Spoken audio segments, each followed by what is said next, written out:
کرناٹک اور ہندوستان کے تمام مسلمانوں کو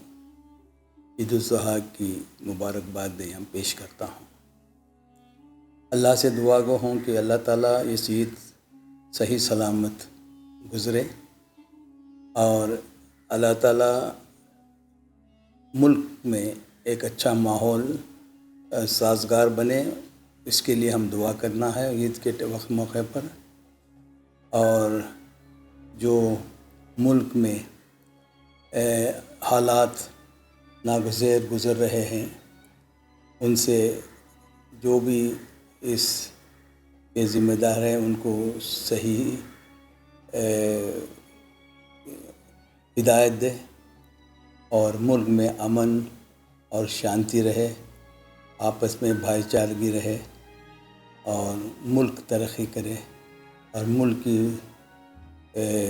دفاع کے لیے، ملک کی ترقی کے لیے، ملک میں امن کے لیے ہم ہر ایک مسلمان اس عید کے موقع پر دعا کریں کہ اللہ تعالیٰ ملک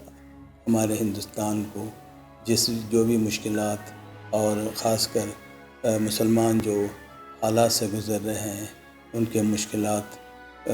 ختم کریں اور بھائی چارگی سارے ہندوستان میں بھائی چارگی رہے، یہ ماحول پیدا ہو، اس کی دعا ہم تمام کرنا اللہ کے دربار میں۔ یہی ہے میری جو پیغام ہے عید کا۔